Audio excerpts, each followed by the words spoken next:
Hi friends, welcome to Abbas kitchen. இன்னைக்கு நாம அதிராம்பட்டினத்தில் செய்யக்கூடிய ஒரு வித்தியாசமான சாதம் பார்க்கலாம். அந்த சாதத்துக்கு கடாயில் நான் செய்ய போகிறேன். கடாயில் 2 டேபிள் ஸ்பூன் அளவுக்கு நல்லெண்ணெய் சேர்த்துருக்கேன். நல்லெண்ணெய் சேர்த்து செஞ்சாதான் இந்த சாதம் வந்து நல்லாயிருக்கும். எண்ணெய் சூடு வந்தோடனையும் கடுகு சேர்த்துக்கிறேன். கடுகு வந்து ஒரு 1/2 டீஸ்பூன் சேர்த்துக்கிறேன்.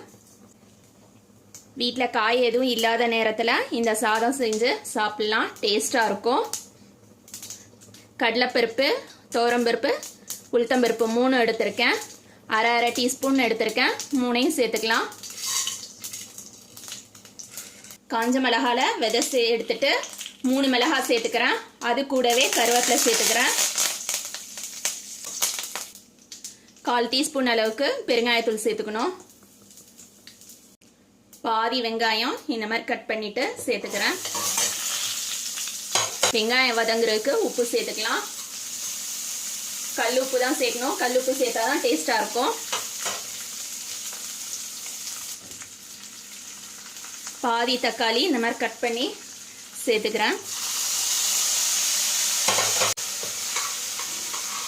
வெங்காயம் தக்காளியும் வதங்கிட்டு இருக்கும்போதே இதில் கொஞ்சமாக நான் வந்து ஜீரகமும் சோம்பு மஞ்சள் 3 பவுட்ரு பண்ணது மசாலா தூள் வச்சுருக்கேன். கொஞ்சம் மஞ்சள் தூள் வச்சுருக்கேன். 2ஐயும் சேர்த்துக்கிறேன்.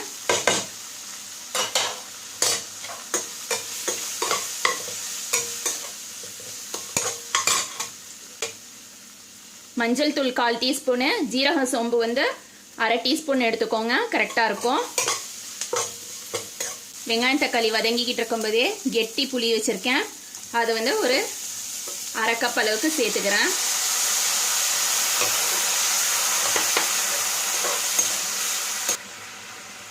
புளி சேர்த்ததுக்கு அப்புறமா நல்லா ஹை ஃப்ளேமில் வச்சு வெங்காயம் தக்காளியை வேக விடணும்.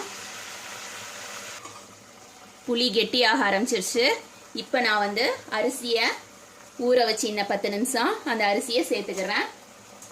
அரிசி வந்து 3/4 கப் எடுத்திருக்கேன். அரிசி சேர்த்ததுக்கு அப்புறமா ஒரு 10 நிமிஷம் நல்லா ஹை ஃப்ளேமில் திரும்ப மறுபடியும் கொதிக்க விடணும். இந்த சாதத்துக்கு புழுங்கல் அரிசி சேர்த்து தான் செய்யணும், பச்சை அரிசி சேர்த்து செய்யக்கூடாது. அரிசி சேர்த்ததுக்கு அப்புறமா கொதிக்க விடணும். ஒரு 5 நிமிஷம் கொதிச்சா போதும். 5 நிமிஷத்துக்கு அப்புறமா நான் கெட்டி தேங்காய் பால் எடுத்து வச்சிருக்கேன், அதை சேர்த்துக்கிறேன். கெட்டி தேங்காய் பால் வந்து 1/2 கப் அளவுக்கு சேர்த்துக்கிறேன்.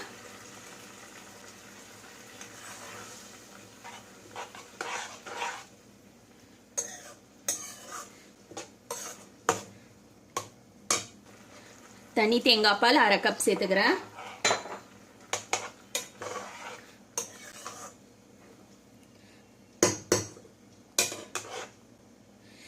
இந்த ஸ்டேஜ்ல உப்பு செக் பண்ணிட்டு, சப்போஸ் உப்பு கம்மியா இருக்குதுன்னா உப்பு சேர்த்துக்கோங்க. சாதம் வந்து வேகணும். சாதம் வேகிறதுக்கு மூடி போட்டு அடுப்பை வந்து நம்ம சிம்ல வச்சுக்கலாம். சிம்ல வச்சுட்டோம்னா 10 நிமிஷத்துல நமக்கு புளிசோறு ரெடி ஆயிடும். அதிராம்பட்டினத்தில் இதில் இன்னும் ஒரு பொருள் வந்து ஆட் பண்ணுவாங்க. அதாவது இறால் வந்து சுத்தம் பண்ணிட்டு அதை வந்து இதில் சேர்ப்பாங்க. இறால் சேர்க்கிறதா இருந்தாக்கா நம்ம இந்த மூடி போடுற ஸ்டேஜில் தான் இறால் சேர்ப்பாங்க. அரிசி கூட அந்த இறால் வெந்துட்டு இறாலோட டேஸ்ட்டு சாதத்தில் இறங்கிட்டு நல்ல டேஸ்டாக இருக்கும் சாதம். அதுக்காக தான் புளிசோறில் அதிராம்பட்டினத்தில் இறால் சேர்ப்பாங்க. அதிராம்பட்டினத்தில் உள்ள புளிசோறு இப்படி தான் இருக்கும். இன்னைக்கு என்கிட்ட இறால் இல்லை, அதால நான் சேர்க்கல. இதே மாதிரி நீங்களும் ட்ரை பண்ணுங்க. சாதம் வெந்துருச்சு. சாதம் வெந்துருச்சான்னு பார்த்துடலாம். சாதம் பாருங்க நல்லா ரெடி ஆயிடுச்சு. இந்த புளிசோறு முட்டை வச்சு சாப்பிடுவாங்க. இந்த புளி சாதத்துக்கு இறால் சேர்க்கலனாக்கா முட்டை வேக வச்சுட்டு புளி சாதத்துக்கு தொட்டுக்கிறதுக்கு செய்வாங்க அதிராம்பட்டினத்தில். இன்னைக்கு புளி சாதத்து கூட நான் தேங்காய் துவையல் வச்சிருக்கேன். அதிராம்பட்டினத்தில் செய்யக்கூடிய எல்லா டிஷ்லேயுமே வந்து அதிகமாக தேங்காய் சேர்ப்பாங்க. கடலோரமாக இருக்கிறதால அதிராம்பட்டினத்தில் எல்லார் வீட்லேயுமே தென்னை மரம் இருக்கும். அதால் எல்லா டிஷ்லேயுமே வந்து தேங்காய் சேர்க்கப்பாங்க. தேங்காய் சேர்த்து செய்கிற டிஷ் எல்லாமே வந்து டேஸ்ட்டாக இருக்கும். நான் இன்னைக்கு புளி சாதத்துக்கு தேங்காய் துவையல் வச்சு தான் சாப்பிட போகிறேன். இதே மாதிரி நீங்களும் உங்கள் வீட்டில் ட்ரை பண்ணி பாருங்கள். தேங்க்ஸ் ஃபார் வாட்சிங்.